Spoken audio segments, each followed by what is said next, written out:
December 12th, 2017. It's 10:06 Tuesday, and we want to call for a Pledge of Allegiance. If you please stand with me. Okay. I pledge allegiance to the flag of the United States of America and to the republic for which it stands, one nation, under God, indivisible, with liberty and justice for all. Thank you very much. And now backwards, I'll ask for a roll call. Gaffney. Here. Borstein. Here. Meggs. By phone? No, she's not. She's not on call. She's up. No. Scylla. Kelly. Here. Okay, can I have a motion to approve the agenda? I move to approve the agenda. Okay, and a second? Second. All in favor? Aye. Okay. Motion approves. Open time for public to raise items not on the agenda or for future agenda items. I'm seeing none. I will move on to the presentation for the bond sale pricing process and possible direction to the bond team regarding bond sale. Jim, is that you? That's us. Okay. Okay, so you each have a printout of what's going to be on the screen, and I also gave you two supplemental sheets of paper that I'll tell you when to look at.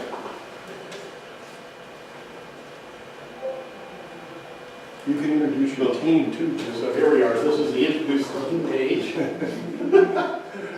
So two of us are going to be speaking. I'm going to sort of run through this thing. And Rob Larkins, our underwriter from Raymond James, is here to provide color commentary and to correct me at the appropriate moments and make sure it all comes out. So, with that, to set the stage, today is Tuesday. On Thursday, you are going to sell your 2008, now 2018 bonds, change the dates because they're closing in January. But this bond is being structured to provide, as you recall, $25 million to go into your capital improvement program. And we'll show you that there will be some adjustment in the relationship between the par amount and that $25 million to reflect a number of factors. So our objective in this workshop is to describe the steps in the sale process that we're going to go through tomorrow and Thursday. But more importantly, to explain to you how the total interest costs, and therefore the total debt service on this bond issue, will be determined as we go through considering a number of different decisions tomorrow and Thursday.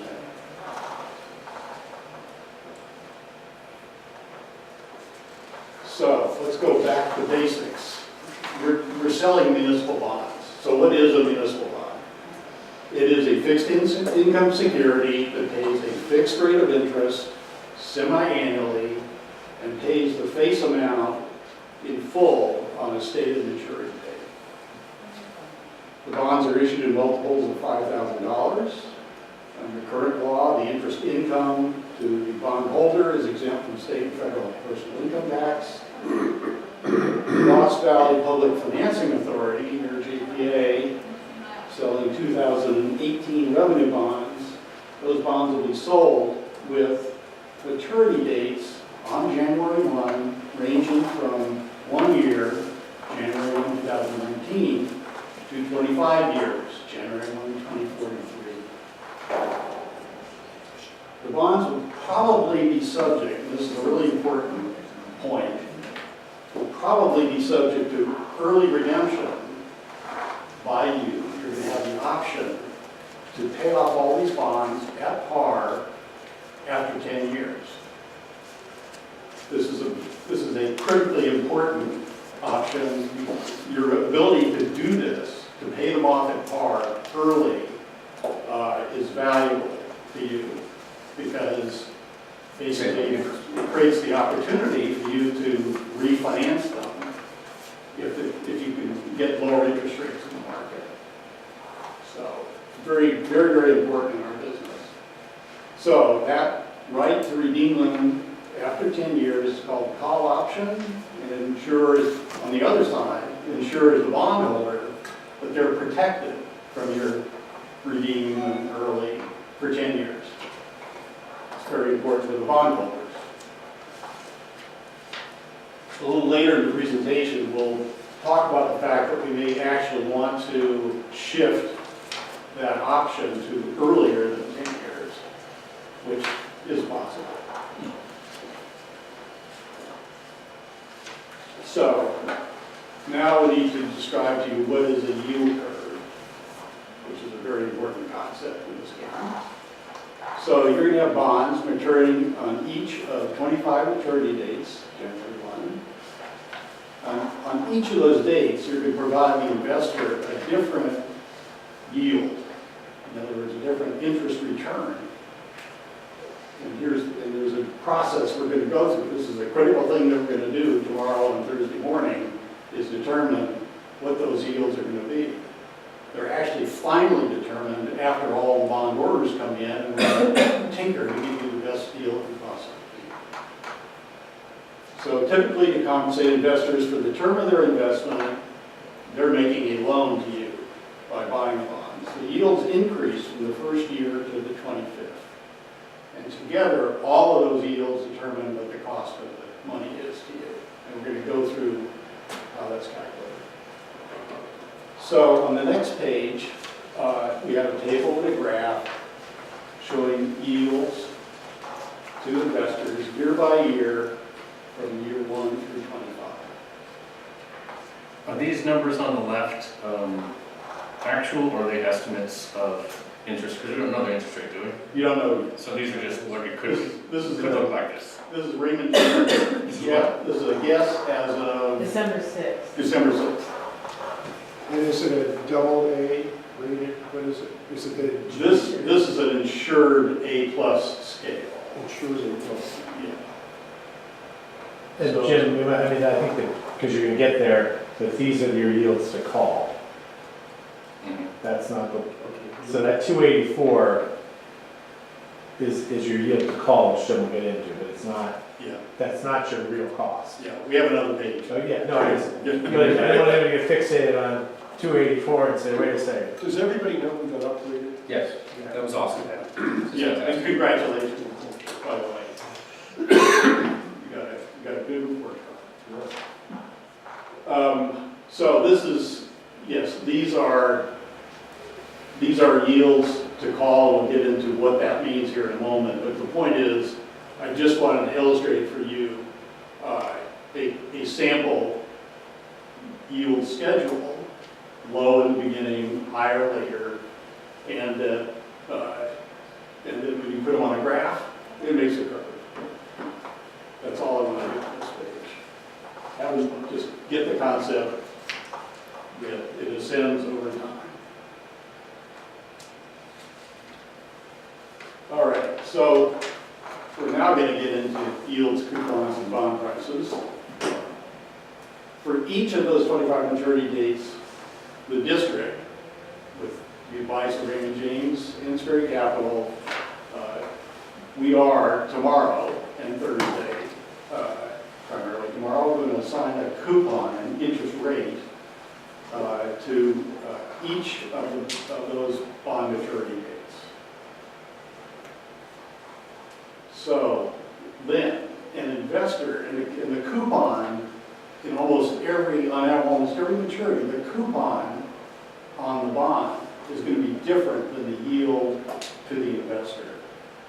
And that difference is going to drive how much he actually pays relative to the par amount of the bond. So an investor purchasing a bond with a coupon that is greater than the market yield on this curve, they're going to pay more. They're going to pay you more than the par amount because they only deserve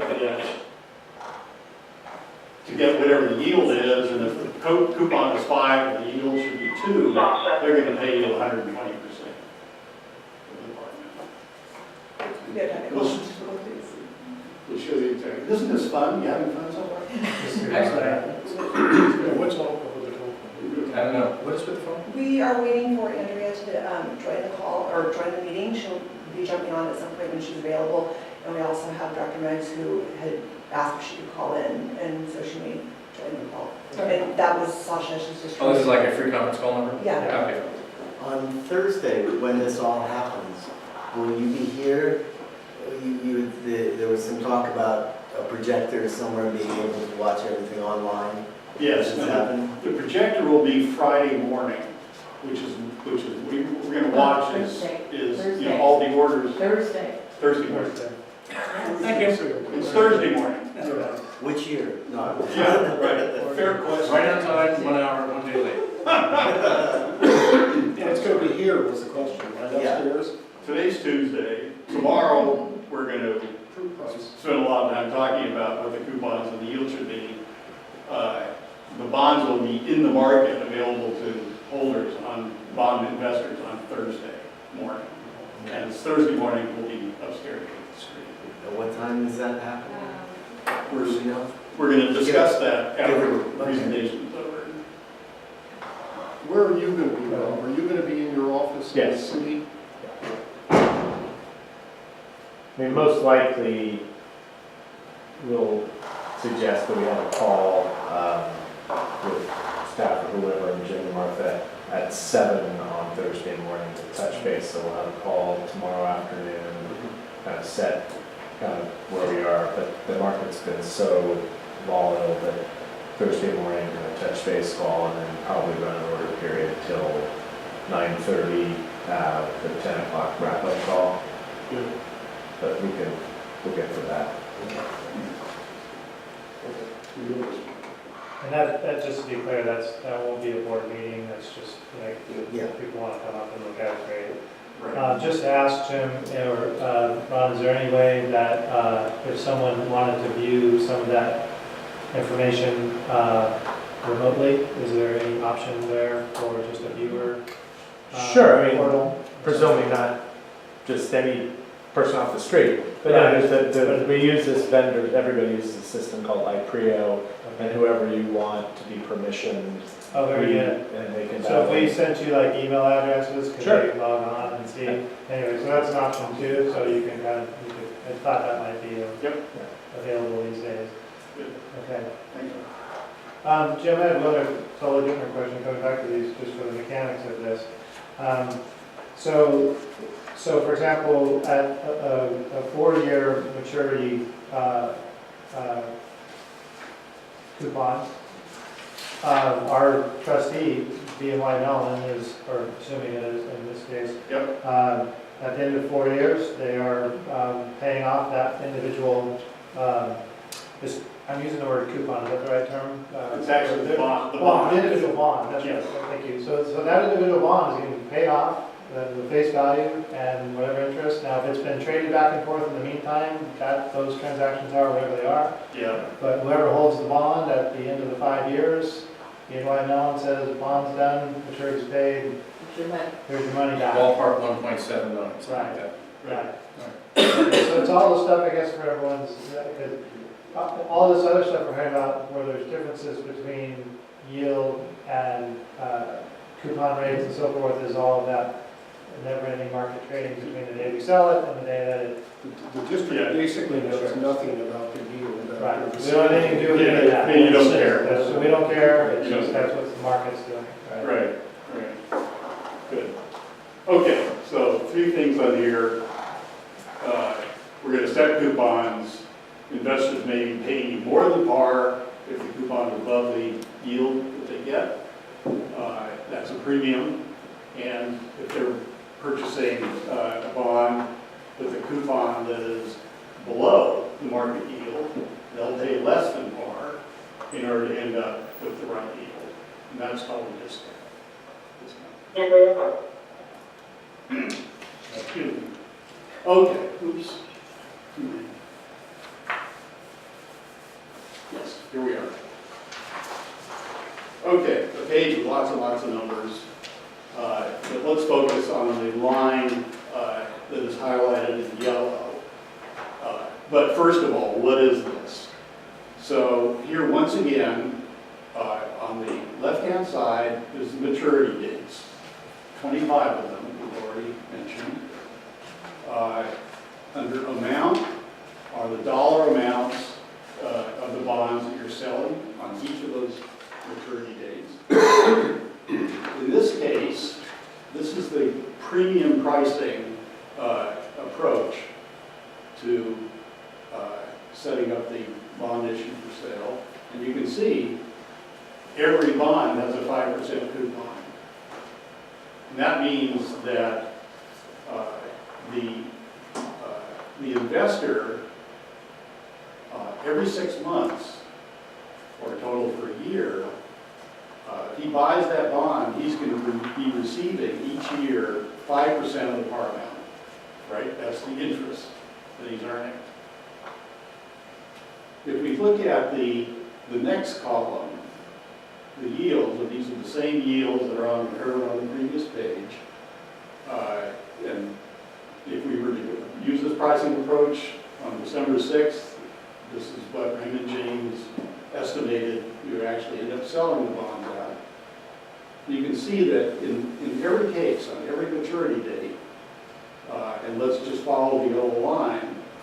So for January 1, 2033, you would have sold 895,000 in bonds with a 5% coupon, but the yield at which we think we can sell them is only 2.61%. So any investor taking those bonds at that yield would actually pay 119%, it's the next number over, of the par amount. Now, here's the next very, very important concept here. The convention in the market is that when you're selling bonds at premium prices, the investors, and most of the investors buying bonds in this approach, are big municipal bond funds, they're big institutions. And they, knowing that you have a 5% coupon on there, they assume that you are going to refinance these bonds after 10 years. And in fact, the yield, in this case, the 2.61%, that is the yield to that investor just to the call date in 10 years. That's what he'll get, because he is assuming he's going to get taken out. Well, the important thing to you is that you may end up not refinancing the bonds, okay? So it's critically important for us to show you what's that bond going to cost you if you actually end up holding it for the full 15 years before you pay it off in its normal course. And that's what yields to maturity is, the next number over to the right. So, in fact, that 5% coupon, if those bonds remain outstanding until 2033 before you send money to the trustee and pay them off, that's actually going to cost you 3.73%. I got in. Yeah, we got it, okay. Yeah, go ahead, Pam, we're in the middle of it. Been doing this for 20 minutes. Okay, go ahead, Jim. Okay. Keep going. All right, so what this sort of captures for you, what you're going to do, regard the 2.61% as sort of, an opportunity for you. It sort of expresses the consequences of the opportunity you have to refinance these bonds in 10 years. Because if you do that, we don't know what the interest cost of the new bonds is going to be, but it does mean that up to the 10 years, taking into account all the premium that an investor paid you, in fact, it is only costing you $261 plus whatever your future opportunity might bring you. I appreciate your trying to follow me along. This is complicated, but it's real.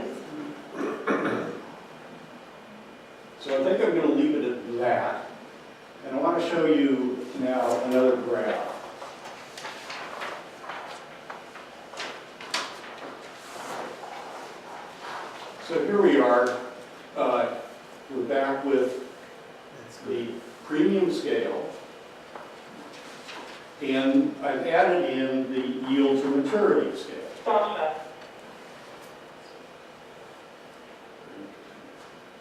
So we've put both of those scales now on the graph. And this shows you from a graphical sense, you know, what happens to the cost of these bonds, what happens to the district with regard to how these bonds are going to cost you as time passes. So the longer they remain outstanding, with the math of all this premium pricing, the longer they're outstanding, basically net, the cost of this financing goes up. But by less than a percentage point. Yes, it's not huge, admittedly. Because I don't, offhand, I don't see interest rates going down in 10 years from what they are going to be in 2 days. Yeah, but we'll get into, there's another trick. Right? So, People have been saying that for the last 15 years. I guess that's true. You're right, you're right. yeah. So, think for a moment, think about, bearing in mind, you know, They don't have to. this curve, where are these bonds after 10 years? Well, now that's, you know, the bonds out here are no longer 25-year bonds, they're 15-year bonds, right? So the market stays absolutely stable. After 15 years, you're going to be, the whole issue, you know, the yield market, coupons in the market are going to come down the yield curve, and just keeping everything constant, you may be able to refinance it with a 15-year bond issue and create savings for yourself. And believe me, it's happened a lot. It happens a lot.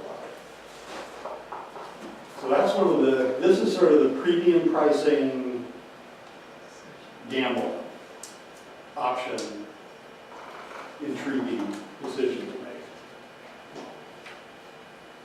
All right, off we go. So I wanted to show you the impact on the amount of bonds you can sell if you did this 5% premium coupon approach. All those premium prices are actually going to generate $3.79 million of total premium from the sale. And that's money that you actually, when you do the math, it means that, you know, if people are paying you more than the par amount for your bonds, you don't need to sell so many bonds, right? So to get you go down the table, to get the 25 million and pay variety of costs of issuance, we assume you're buying bond insurance here, so forth and so on. In order to get the 25 million and other things, you only have to sell 21,585,000.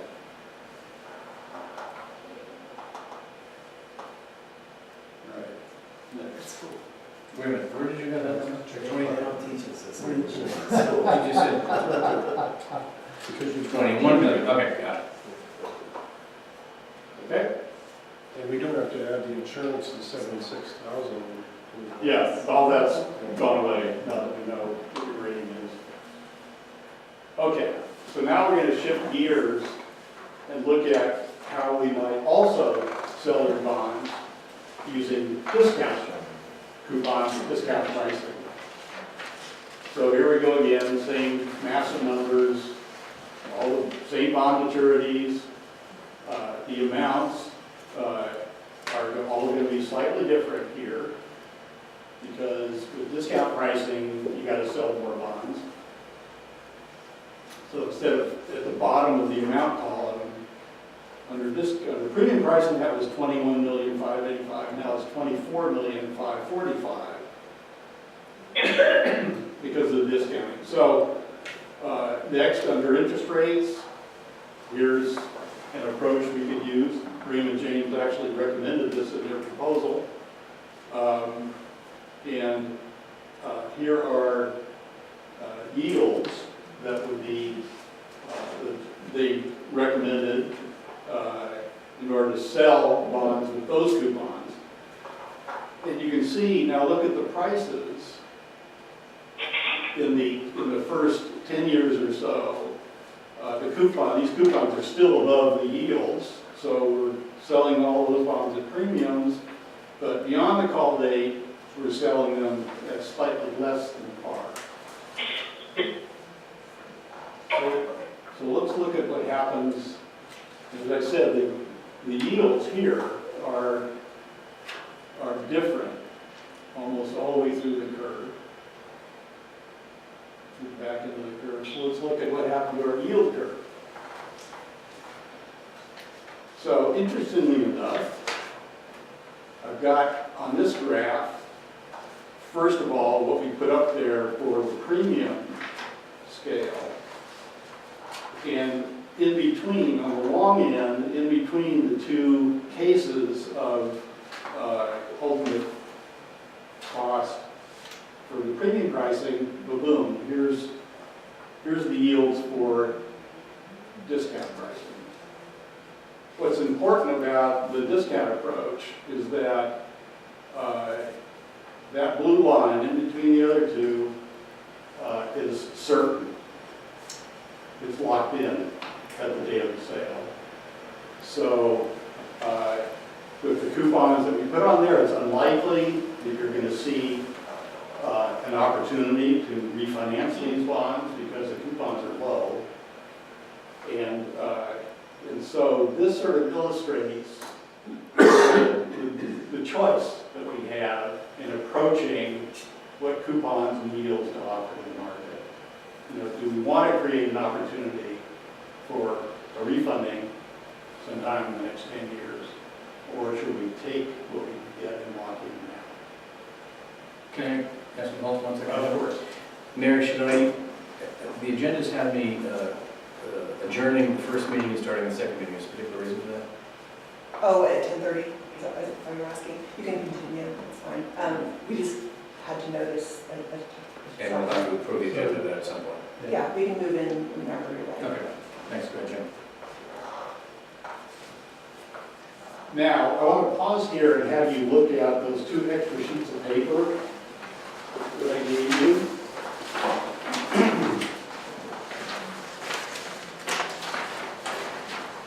This illustrates, so the first, the one on top, basically is the premium scale case, 5% coupon scale. And it shows, if you never refinance the bonds, this shows, in fact, what all your principal and interest payments will be through the full life of the issue. And what I wanted to point out here is that the total debt service, the sum total of principal and interest over the full life is $38,232,020. Look at the second page. This is the same calculation for the discount scale. And notice that the total debt service is less. Principal is larger.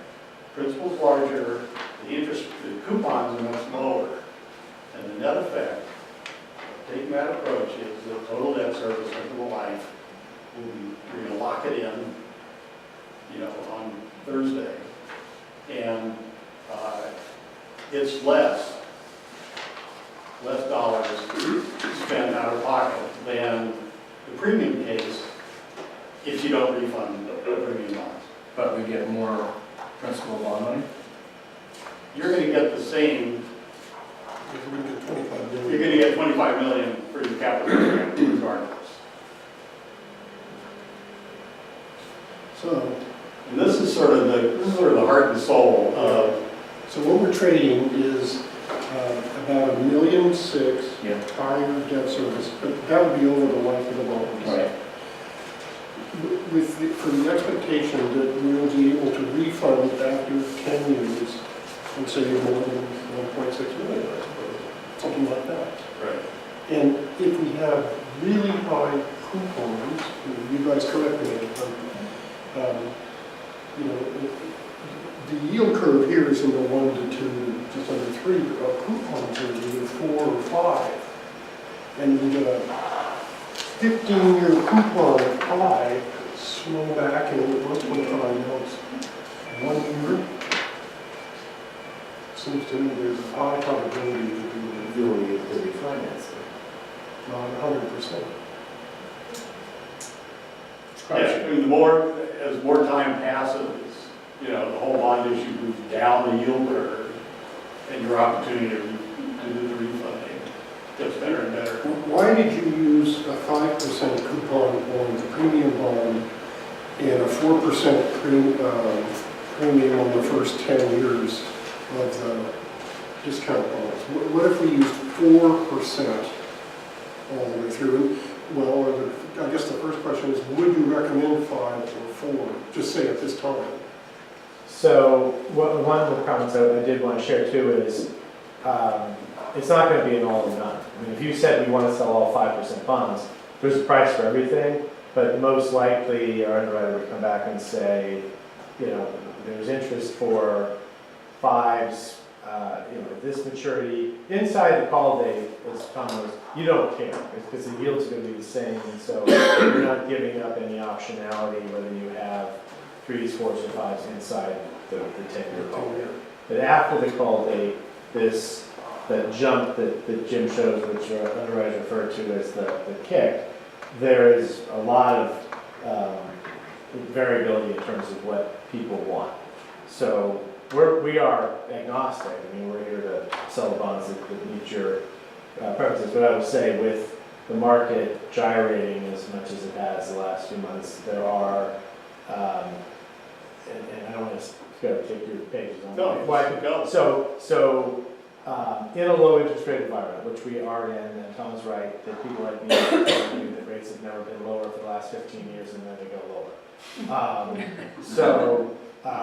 But in a low rate environment, institutional investors prefer these premium coupons because if interest rates rise, their dollar price will fall. And there are tax implications if that dollar price falls too far. And I won't take you into the weeds on that, but there are the preference for your, you know, Vanguard, Franklin, Fidelity are for premium coupons. And you saw there's some very big dollar prices on the premium schedule. The retail investor, and there's a very big class of investors now in California called separately managed accounts. And so these would be firms like Nuveen and Norwest Trust and others that have hundreds of thousands of individual customers who say, it's not a bond fund. One customer might say, I want 1 to 10 years, AA or better, that's all I want to buy. Another will say, I want maximum yield, 23 years. So they literally have thousands of separate silos within this asset manager with different investment objectives. Those doing it for retail and all tend to not want to pay $120 for a $100 bond. There's about 110 is kind of the magic number in terms of retail. And I don't know, you know, we did, and Greg had sent out the email to your customers of the newsletter. Again, we don't care, but if you have all 5% coupons and one of your customers calls up and says, gee, I really like to buy the bond, and we said, oh, well, you know, the dollar price is $119, they might say, well, that's too high. So, you know, typically see on a particular 25-year loan, kind of a mix and match, but I think the direction that Jim is trying to lead you to and we want is some direction on how important is that future refundability. And, you know, my own view is if I were the borrower, I'd say I want the lowest cost of money to maturity because I don't know what's going to happen. You still have the call option, but sort of paying more for the option to refinance in 10 years, I wouldn't do it. But that's not that it's wrong. It's just it's sort of bird in hand. It's what, $60,000 a year, and I think, you know, what you're seeing is historically people that issued 25 or 30-year bonds as time went by, positively sloped yield curve, they were able to refinance. And that's the crapshoot. There's no mathematical way to say what's right or wrong. It really is, do you want very low debt service, now you want to pay a little more for the refund. But again, in all cases, we're talking about keeping the option, because for whether it's for restructuring, if things change, having non-callable bonds to maturity, we think is a bad idea. I don't think anybody thinks well, no, that's not on the table. The other thing is, and I think, Tom, you might have asked, Jim, can you have a shorter call? And you've got calls on your 13 and 14 bonds in 2023 and 2024. So we have seen clients who will sort of sync up their call provisions so that in the future they can do more of a consolidated refunding. The yield to call will be lower. You'll have a 6-year yield instead of a 10-year yield, but that pain of if you leave it outstanding past the call date, it's more painful. The shorter that the call relative to maturity, that yield to maturity kick is painful. But that's certainly optional, and still on the tax bills that have been passed that are in reconciliation would prohibit so-called advance refunding. So you would not be able to refund these bonds until 10 years from now. Whereas prior to that change, you sell 25-year bonds with a 10-year call, 2-3 years go by, rates come down, you can actually sell refinancing bonds, set up an escrow that will pay those old bonds to the call date and refinance them. That goes away January 1 if tax reform happens as is. So some of our clients have been saying, well, can we then structure our deals with shorter calls? Sure, that's doable, but. So does that, I guess one way to make sure I understand that correctly then, it's a given that the bonds are refundable at 10 years. That's a fixed feature. So then the question is, are you trying to do anything specific in terms of structuring the various maturities and yields that incentivizes or disincentivizes certain aspects of the investment in that post 10 to 25 year maturity window? And that's a question of how clever do you want to get in terms of trying to predict the future versus, as you put it on, you just focus on, I'm just doing a 25-year issuance. My goal is lowest cost to maturity for that financing. Am I saying that correctly? Mm-hmm. Yeah. So, because I sort of mentioned this because I think that there's a lot of questions that we could get into, to try and look at this in a lot of different ways, but I think that we really lack information, or we also lack fundamental financial drivers that make some of those fine-tuning decisions really necessary. So it might be like a nice intellectual exercise in some ways for us, but I don't know that how much we need to, you guys are gonna, if you need instruction or direction to say, okay, structure the issuance in a way that's focused on lowest cost at 25 years to maturity in the story, great. But if there's nuanced sort of direction in between those, and we'll try to make it do this after the 10-year call date, my recommendation to the board is to minimize that, to try and do too much of that, because I think we simply don't have enough information, we don't have enough, and if you look at our financial, you're talking about like tax loss harvesting or other reasons that down the road, the people that hold these bonds may have all kinds of reasons why they want to do certain things with them. We have a very simple purpose. We want $25 million in capital that we can deposit with BNY Mellon or whoever, and then we can use those funds over the next 3 or 4 years, and then we can pay them back at a slow, steady rate over the course. So our financial objectives here are relatively straightforward and simple, and I think that's a fair description. So I just want to point that out, because as you get into those issues post 10-year, post call date, there's a lot of complexities there that they're interesting to think about, but just my professional recommendation to the board is there isn't a lot that we really need to do with that. You guys are given direction, and then the nuances of how you structure those coupons and so forth, to what you think the market's going to be responsive to, Ron, is, that's what. Well, and it also, to distill all of this, because there are a lot of numbers, you know, the all-in cost, which is your interest rate, your fees, the whole thing, to maturity on these two cases, for the the premium approach is a 3.59. For the discount, it's a 3.18. So you want to pay 40 basis points for a future, which again, we don't care. 3.59 and 3.18. 1.8. So if someone says, what was your cost of doing the deal? You do a press release. Those are the numbers. 3.59. And 3.18. And again, that was, these assumed A+ with insurance, which is now moot because you got the upgrade, which really was a fantastic accomplishment by your staff. So that cost, that insurance cost goes away. Here's my take on this. Our simple requirement is we want to raise $25 million. And we're going to do that no matter what. And we're going to pay off our debt service for sure for 10 years. Okay, so that's all set. But in my opinion, my feeling is I want to be able to refund the loans.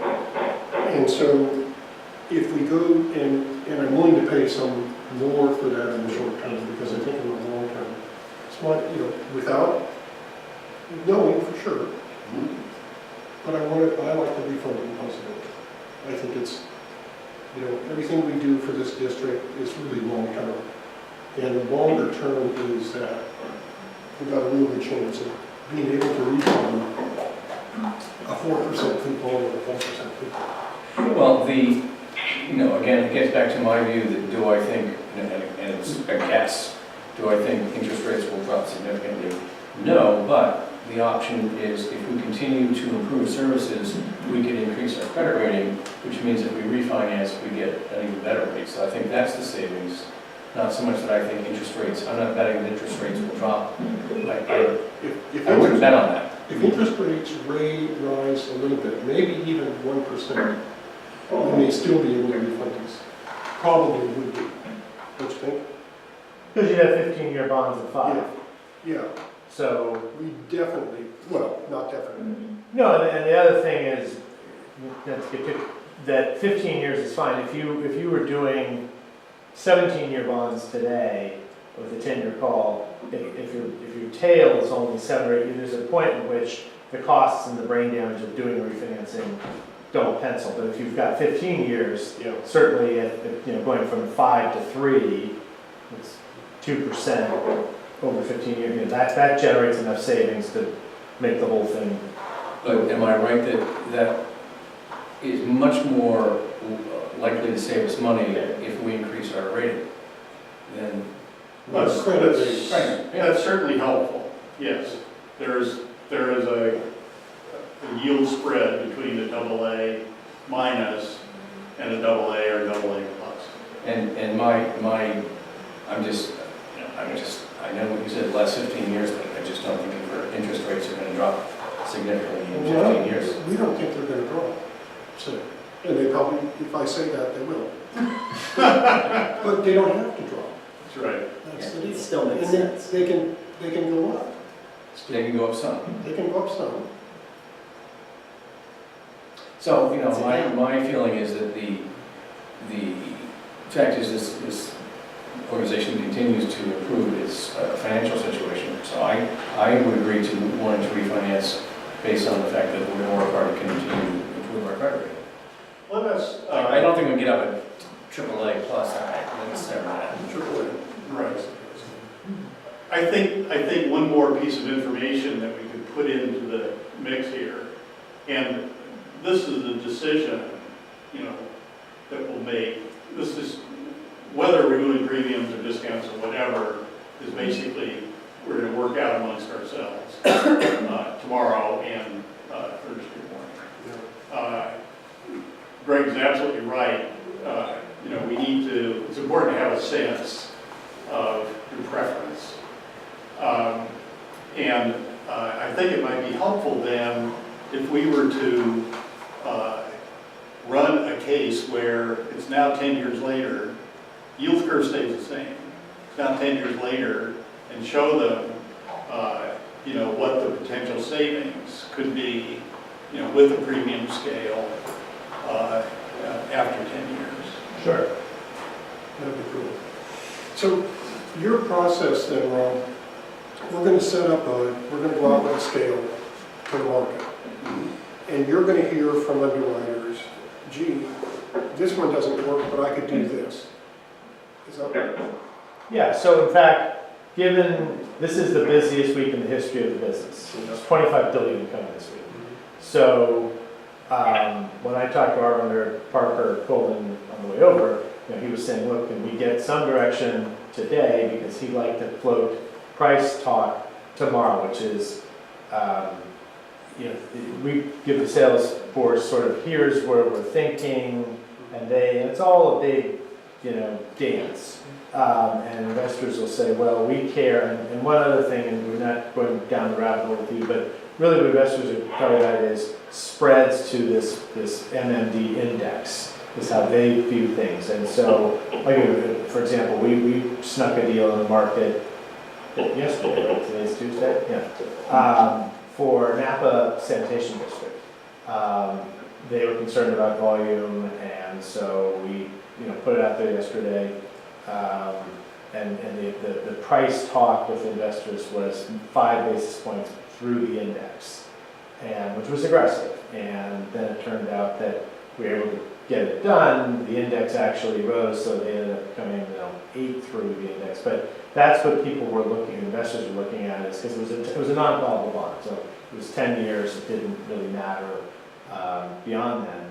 So, but he had put out Friday kind of informal price thoughts, and that's really how it is. It's kind of a kabuki dance with investors on where do you care. So what in the ideal world is we get some direction here. Either we have coupon flexibility, or we want all this or that or whatever. He would like to be able to start that today, so that tomorrow when we have a call at 3 o'clock or whatever, which is what we would propose, it's after the Fed, we've gotten some reaction. By then we would have had, you know, several hours of price discovery, kind of figuring out, okay, where do we think based on where things came today, where things tomorrow morning, to say to you, this is the scale, the combination of coupons and yields that we would like to take in the market tomorrow. And so tomorrow afternoon you'd have the opportunity to say, well, you know, we don't like that, we like that. You're still not committed, but that's kind of where we're refining the package. But then on Thursday, there would be a order period, in which case a wire goes out to the market, which this is what we're taking orders for 2 hours on this scale.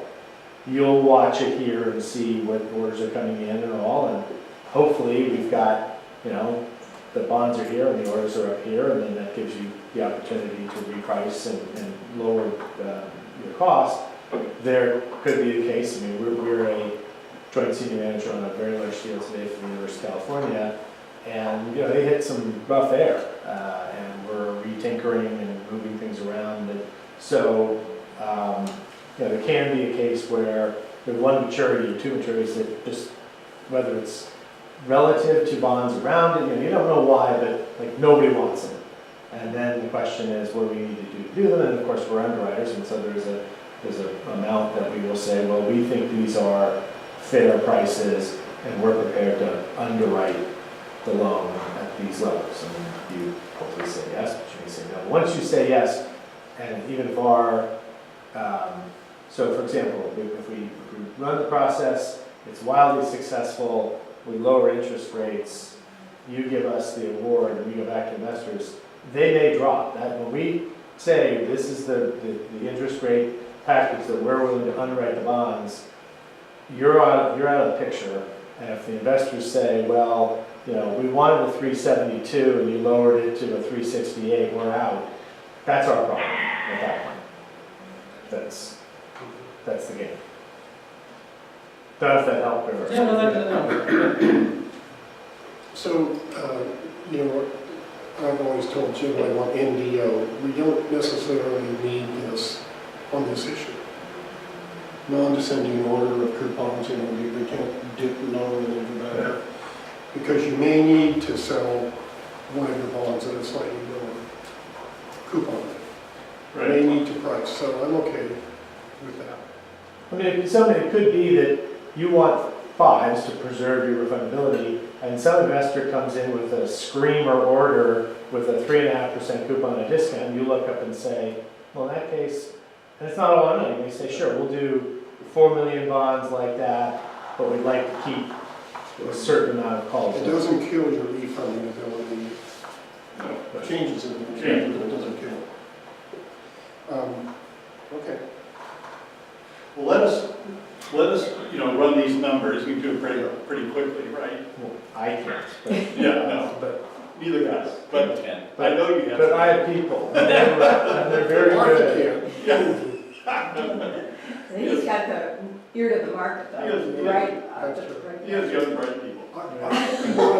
So if Parker needs some, guidelines, I'd like to say we want to preserve our refundability. I agree. We don't want to pay a huge price for it. We want everything. Yeah. We want to. Yeah. And we don't need NDO. And what else do we need to know?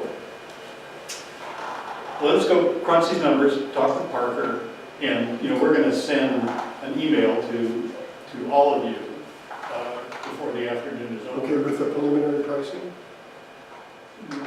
No, that comes tomorrow. I'm sorry, I'm sending you All that. right, well, I was delegating, I was, Yeah. yeah, We'll you saw me work off on you're sending the something first else. order.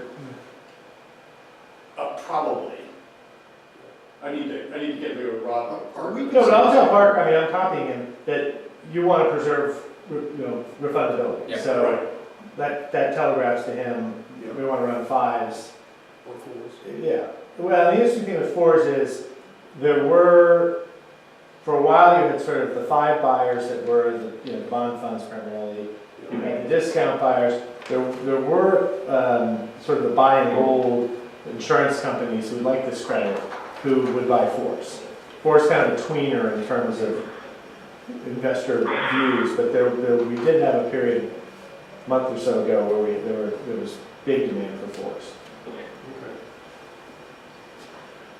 Now, the other thing I want to comment on is the length of the term bonds. If you look, well, see, here's the term bond. Yep. So they're all at that interest rate. And in this case, there's only what is it, 5, I can't find it here. It's a 5 basis point jump. Sometimes I like to see 2 3-year terms. Instead of 1 5. Or a 2-year term and a 3-year term. Well, we may be able to serialize the whole thing, to be honest. Oh, okay. Yeah. If we go serial, then we go boom, boom, boom, boom, boom, up to that. Mhm. If we do a term, we take the longer term interest rate, which is 2.8, Okay. whichever one you're looking at. You're looking at a different page than me. Okay. But in other words, it holds 2.84. And otherwise, we might go 2.8, 2.1, 2.2, 2.3, 2.4. Right. You see? Yeah. If he does terms. But so real far out there, 1 basis point is hard for the market to figure out. It's hard for a buyer, buy 1 year later for 1/100th of a percent. That's why they do those terms. Okay, we'll keep that in mind as well. We don't need to go through, we've covered all the rest of the PowerPoint in our Yeah. conversation. Yeah. So we are where we want to be. Okay. Now, what about 6-year and 8-year calls? What happens? Does that cost us money? Not initially, the kick to maturity will be, but they'll price like a 6 or 8 year bond. Okay, the yield, they'll price the yield to the 8 years. Yes. The call date, right? Yeah. So, I mean, you'll have a lower cost, because this is a new money issue, it's not a refunding where you sort of look at YTM. You'd have, in terms of your, you'd shorten up your call option, but the yield to maturity would be higher. Just because you've got, Sure. yeah. But sure, again, if you said, we want to sync up our calls to the 13s or 14s, that's something we kind of need to know. But that's, That'd be an 8-year, that'd be 6. yeah, 6 or 8.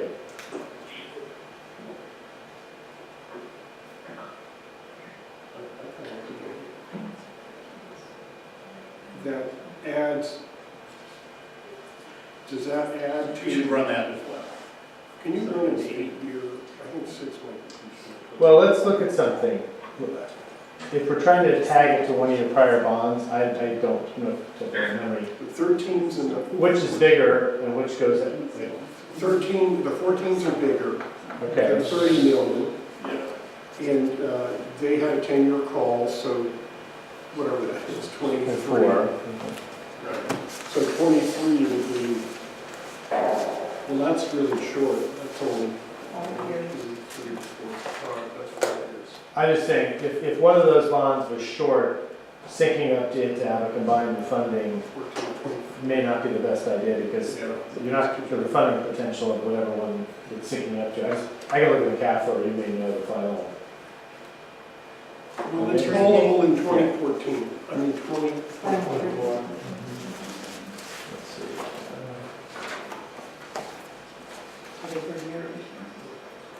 I don't think we can say more, that's 5 years, that's pretty short. I think 6 is too short. Here we go. The 2013 to 2024, they're longer. Rob, I think we'd like to just see what an 8-year call looks like. It isn't synced up. It's out of sync. That's okay, big, Okay. What's sort of the purpose there? I'm not sure, I'm just curious. We can call them earlier. Okay, a certain amount of the bonds can be called earlier. Yeah, or anything after the 8th year. Okay. As opposed to a 10-year. Okay. So it enhances our probability of being called. Well, we'll look at that. That's We'll have some ideas of the cost tomorrow. Okay. Now, in the rating letter for discussion or something, there was we got a stable and an upgrade, and that if we, depend probably on if we approve rate increases for 5 years, when it comes up. Well, That's probably what it would take, well, we don't know, but Yeah, they really like what you've done so far. And your current rate increase schedule, you voted in 2014. which ends, And it ends 2019. yeah. And so they're expecting you to be as responsible. well, Which means, since you're not looking at a lot more debt necessarily in the next 5 or 10 years, they're really focused on your gradually increasing rates to match increases in your O&M. So you're going to do another cost of service analysis, I assume next year-ish. Yes. And that in and of itself will give you guidance on, what you will eventually do for rates, and that's all positive. It's all good. Just right, well, doing we don't your want job. to raise rates too much. I mean, we raised rates significantly in the last rate increase. Was it 6%, 7% a year? It was 7. That's, In that range, 6 and is that what they're expecting again? No, Oh, no. We don't want to do that. yeah, and I don't either. So we're talking more about cost of living or, Oh, Right. right, that's fine. something like. Oh, well, that's fine, yeah, I mean, we can't not go along with COLA. That's crazy, that's irresponsible. That I agree with. Right. Raising them 7% a year for the next 5 years is not something. Yeah, you did that because you needed to raise a bunch of capital and fix the system. Mhm. And you're over the hump on that. Okay, Yeah. all right, well, that makes me feel, okay. Yeah, they're pretty reasonable. The one other thing then is that we have planned to issue $25 billion worth of bonds. We're probably going to issue something a lot less than that, like 32 million or whatever. Plus 23? Yeah, even these numbers, you know, whatever they are, 21 or something. Do we want to put in some money for the lateral program? Yeah. Greg, how do you feel about For the that? what? Lateral. Lateral program. I think, well, we were just chatting about that a little bit before the meeting. I think right now, the sort of no action alternative is we can utilize 1.5%, I think, of the bond. 5%, up to 5. Is It was, yeah, it was, it 5%? That's it was 5% is like 1.25 million. I'm sorry, that's where I got the 1.25. Yeah. Thank you. Yeah, so we think we have access to about $1.25 million. And that should be fine. I don't think we need to do anything more Okay, specific so than that. we can, within the 25 million proceeds, we have the opportunity to use. An additional 1.25 million? Well, It's out within the of- 25 million. Yeah, out of the No, bond. no, no, but of the lateral program that we already have in place, Right. is this an additional 1.25? No, this Or would it'd be, be total think of this 1.25. as money, so Future, every year, this is future. every year the district looks ahead and says, well, what would we like to fund the program to? And it's changing, and that's what we're finding. So the demand actually dropped last year, even though the rate of lateral replacement was going up. The demand for financial assistance was going down, or not going down, it was not going up as rapidly. So we actually had unspent funds last fiscal year under the grant, under the financial assistance program. Now, that might change, but we're really tied to the pace of the housing market because of the resale triggers and so forth. So the other thing that's different this time is we have other funds to draw on. I mean, we have to sort of do the internal, bookkeeping, so to speak. But we have ad valorem tax monies that are available for that, and excess O&M revenues are available for the capital program. When we did this last time, some of those other options were either not available or the amounts were pretty scarce. So we wanted to make sure we had some monies in the 2014 issuance to really jumpstart the program. So we wanted to, I think we were looking for like $2 million. As far as we know, we won't be backed into a corner if we simply have this bond issuance allow for the approximately $1.25 million of revenue. Potential, we can approve that each year. Yeah, and we can spread that out over time, and yeah, so that is not really a constraint for us, right? That's I also good. think that one of the things that has changed is that because the cities are paving, that more people are doing their laterals where the paving is happening, not necessarily for resale now, but then I have 20 years.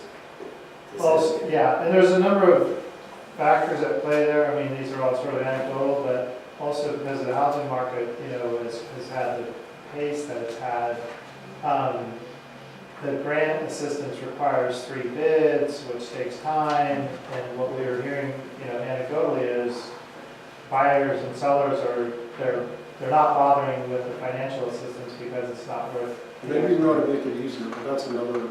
Yeah, they would rather, if they have a plumbing contractor saying, I will do it tomorrow, and I'll help you close the date, the sale date, etc. They're more inclined to go, okay, as long as you're reputable, I'm gonna pay you your price rather than go shop 3 bids so that I can get what might only be a $1,500 grant from the district. So that's purely an individual decision, but if you're selling a $2 million house and, these are becoming some pretty small numbers for those guys. So that's what we're seeing, and by all signals right now, if we know that we have allowance for the 1.25, we're in good shape.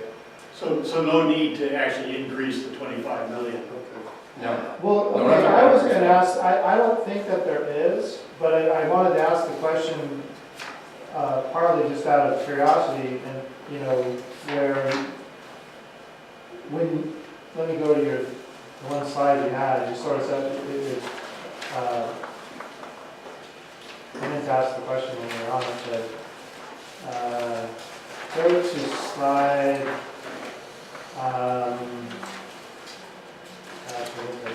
somewhere near the beginning, sorry. Slide 8. Was that the 27 million? Where you basically show, okay, we can issue 21 million in bonds and we can get 25 million in 10, proceeds. slide 10. Thank you, go to slide 10, table 4, sources and uses of funds. Yeah. And this is really just more a question for kind of our understanding. I don't, to be clear, I'm not suggesting we need the extra monies.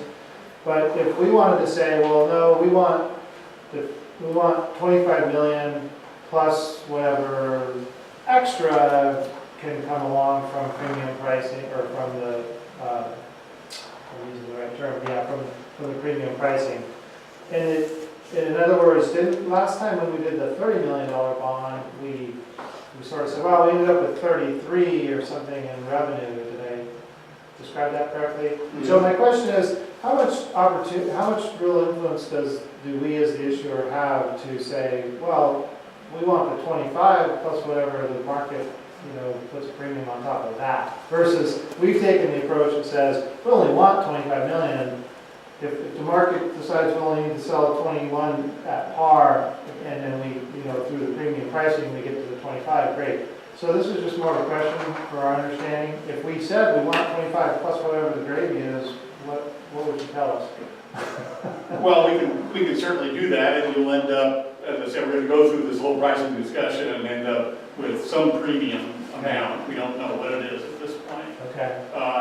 So the simplest thing is, you tell us, you can do one of two things. One, tell us if you want more than 25 million in the capital fund, just tell us what you want. Right. That's the easiest for us, Right. because then we'll go into all this mumbo jumbo. Okay. Or you could say, look, let's sell 25 million and, use the premium. We'll take whatever we get. It all has to be used for capital, but Okay. Yeah. Okay. it'd be either one. Okay. And to be clear, I think right now, from all of our financials and everything we know, I mean, we don't, within the timelines it's going to take us to spend these capital proceeds, I don't see a case for going for more than 25 million. Okay, Is so that 25 right? million is what. Yeah. Okay, so the project fund will be 25 million. I don't see us going more. Yeah. I mean, we're wrestling to, you guys, well, See, we could talked sell about, we're wrestling to deliver the work and spend the $24 money. million Right. dollars, we would get 27 million in proceeds. We don't need to do that. Right, I don't think we do. Yeah, okay. Well, this is very easy for us to work with. We'll get you the 25 million, and we will inform you as we go through this What were the process. surety bids? What bids did you get for surety? They were, of the reserve requirement, one was 2.4%, and the other was 2.45%. And its BAM was the lower of the Yes. two, right? So, Yes, sir.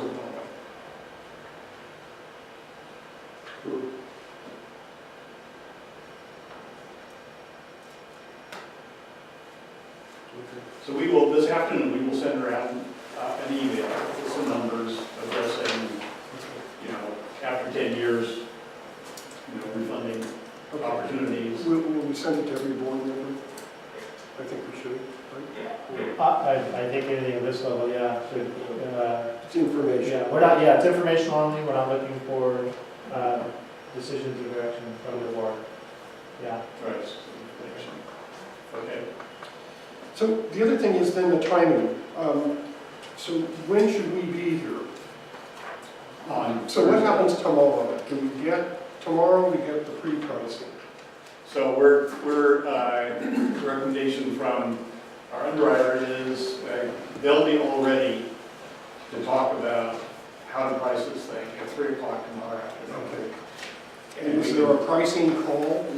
So the proposed sequence would be 3 o'clock tomorrow, and we'll work with Jim and Martha to set these up and distribute the numbers. 3 o'clock Pacific tomorrow, pre-pricing call, a short touch base call Thursday morning at probably 7 a.m., which I would hope that you all can nominate somebody, and we don't have 6 people on call, but that's up to you. And then we run the order period until probably 9:30, have a wrap-up call at 10, which would be the underwrite proposal. So you think we should, you know, if we're really interested, we don't necessarily need to be here for the 7 o'clock call.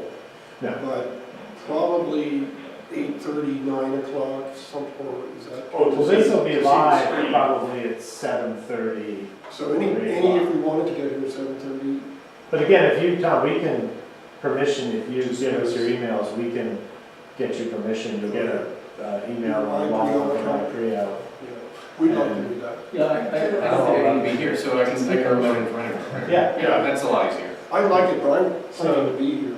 Yeah. Bother everybody. Okay, so just to be on the safe side, so people are flexible, Ron, if we sent you the 5 board member emails, could you just send them a standard, if you're interested, here's how you link in? And then if folks want to do that, great, you have the flexibility, and if you want to drop by in person, you have that option as well. Does that sound like a Yeah, plan? so Martha and I will be here at 7:30. Okay, very good. Once. That's good. All right. Even if we're alone, we can bring home I was gonna say, coffee. mine Hopefully someone will listen. Coffee on, we're gonna do everything. our office is open. We'll be Yeah. here, Um, yeah. 7:30, oh, 7:30, right. Okay, you know what I'm gonna do is I'm gonna adjourn the Ross Valley Sanitary District meeting now, or ask for a motion to adjourn, I move to adjourn. Second. and all approve? Aye. And so now I'm going to call the meeting to order and do a roll call for the special board meeting of the Ross Valley Public Financing Authority. Okay, It is 11:20. Gaffney, Here. Orstein, Here. Meggs, Scylla, Just for the agenda, Yes, for the secondary meeting. Roll call. right, you're coming back. Hey, Jason. Here. Here, Tom she and I said would here. like to come before Okay. this CMSA. Kelly. Here, Thank you. okay. I move approval of the. Yeah, is that okay? What time's the lunch?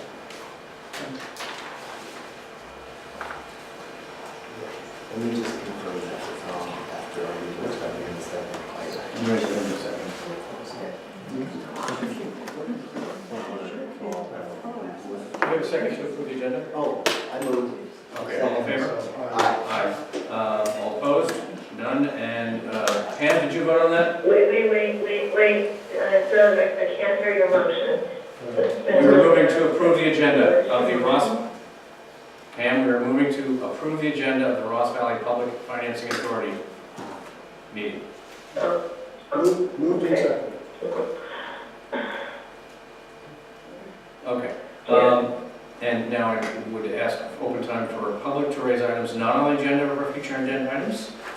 Seeing none, I will now consider approving the meetings of the Ross Valley Public Financing Authority of November 15th. The meeting minutes, The meeting minutes. I move approval. Second. All in favor? Aye. Aye. Pam? Aye. Thank you. The motion passed.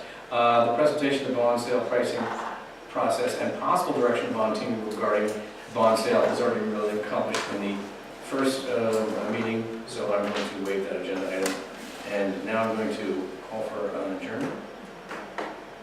Well, we probably should vote on that, but, you know, that as the finance Finance authority. authority. Okay, You know, fine. Then I'll I move that we concur with the discussion at the, that we just had. you know, Second.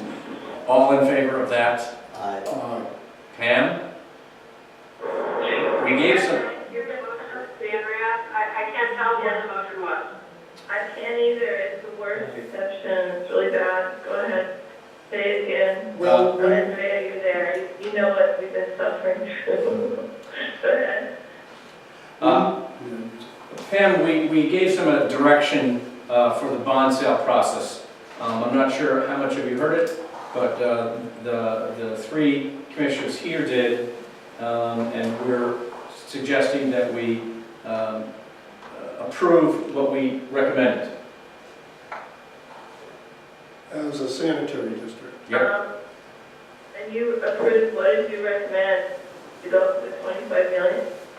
Or to not, because it was in and out with Greg saying that he didn't, I think I heard him say, he didn't think we needed to do 25 million. And then I heard some talk about rates, Okay. and nobody really said, No. is the rates going to go up 2% or more? So If we, you could recap that would be great. okay, so we approved 25 million and not to exceed 25 million. We also recommended looking at the possibility of refinancing the bonds as opposed to locking ourselves into not being able to refinance the bonds. We asked for some direction at refinancing after 8 years versus 10 years because there's different interest rates. And we'll get some information on that tomorrow via email, probably around 3 o'clock in the afternoon. So you don't know on the rate, potential rate increase? No. We don't have anything to do with that. No, that won't be till, no. Okay, and then how much revenue are we gonna have? I mean, excess revenue in reserve? About 21 million, we're, 25, yeah. But not to exceed 25. Plus we have 8 million now currently, I think, right? What's that? And We have 8 million currently as well, on top of the 25 with the new bond. Do we still have We that? have an estimated $7.5 million at the end of September. So at the end of September, Pam, we have approximately $7.5 million. But we've been spending our current, Okay, you're going to so my reimburse question it. is, do we need 25 million if we're gonna have 7 million in reserve? Yeah, so Pam, this is Greg. The 7.5 million that Julie referred to. Oh, wonderful, thank you. Sorry about that, safety moment. No, that's okay. The 7.5 million is the remaining proceeds from the 2014 bond issuance, and those will be used up in the next couple of months. And so then there is the need for the next issuance of the 25 million. So that 7.5 million is accounted for and will be spent in the next 3 to 4 months. Okay, and then just as a quick question, do you have any idea how much the rates will go up with an extra $25 million? We don't, but we know that the current rate schedule reflects and includes the financing costs of this $25 million bond issuance we're about to do. And so it is already accounted for in what the current and next 2 years worth of rates will be. This bond issue is not driving up our rate. The rate that was approved 4 years ago anticipated this bond sale. Yeah, that's it. Okay, that's what I didn't know. And, okay. And we had a discussion about that, Pam, that we didn't, there was some question as to whether, in order to further increase our credit rating, did the credit agencies want us to continue the type of rate increases that we had over the last 5 years? And the suggested answer to that was no, that we would probably be wise to continue a COLA increase so that we don't fall behind, but we don't need to continue to increase 7%.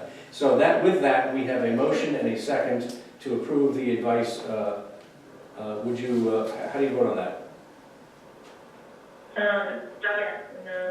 Doug, Yeah. I want to thank you because the reception has been terrible, so we can talk about that later, but thanks for recapping it. Okay. That makes sense to me. Good, thank you very much. Doug, this is Andrea. Yep. Doug, Yes. sorry to add a little process, but because you have a board member calling in and because We have to have a roll call. you're actually giving direction, we're learning. Yes, please do a roll call, and why don't you go ahead and add to the motion a ratification of the meeting minutes that you just approved, so that it's done by roll call, so that there is no confusion in the record. Now, do we have to, Andrea, go back to the Ross Valley Sanitary District meeting? Well, yes, I actually have been listening, but I didn't hear a motion and a vote on that, so I guess I really haven't heard everything. Yeah, so When you go back to the Ross Valley, if you wouldn't mind going and ratifying that by roll call, that would be very helpful. Sorry about that. These are the minutes for the authority, and we're in an authority meeting right now. No, I know, but I asked her, should we go back back to the Ross Valley Sanitary meeting and have a roll call because we approved direction at that meeting. I don't think we need a roll call. It was a unanimous vote, so you know who voted for it. I understand that, but the Brown Act actually specifies that when somebody's appearing telephonically, that all of the votes be by roll call. There was not a motion made in the Ross Valley Sanitary District meeting. Let's go back to it. Oh, there wasn't? Okay. No, there was no motion, there was direction. Seems like maybe there There should was be. no, okay. She's saying maybe there should be. I mean, if the authority is doing a motion on that, then the district should be consistent, right? This was just a workshop. Yeah, so Andrea, in the Ross Valley Sanitary District meeting, there was just discussion, and, you know, some broad comments to the bond team, for their consideration. And Ron's team is gonna take that into account in doing the pricing and structuring tomorrow. There was no motion or no vote during the Ross Valley Sanitary District meeting. So why are we doing what is the authority then? So- on that direction?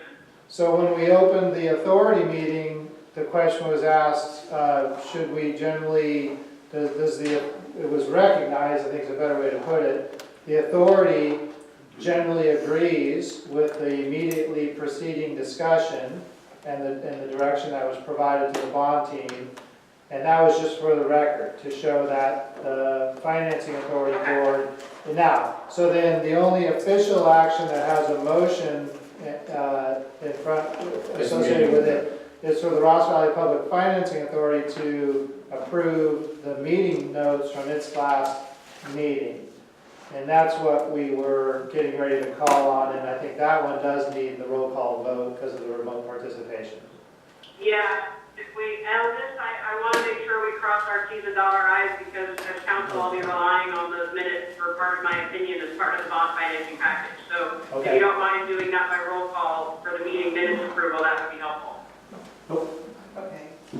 So to approve the minutes of the November Financing Authority meeting. Gaffney, Yes. Borstein, Yes. Meigs, Yes. Scylla, Kelly. Yes. Do we need then to approve, we made a motion to No, that was just for the minutes. concur or something like that? You've approved the minutes, and I think at this point you have a motion to adjourn. Yeah, actually, there isn't any, you know. Okay, so to clarify, there's only two motions that have been made today, one to approve the minutes and one to adjourn. There's no official motion about the direction that was provided in this. Okay. So do we have a second to adjourn? Second. Okay, all approved and we do a roll call? Okay, Gaffney, Yes. Borstein, Yes. Meigs, Yes. Scylla, and Kelly. Yes. All right, We're adjourned. okay. Thank you, Pam. Thanks, everybody. Thanks, Andrea.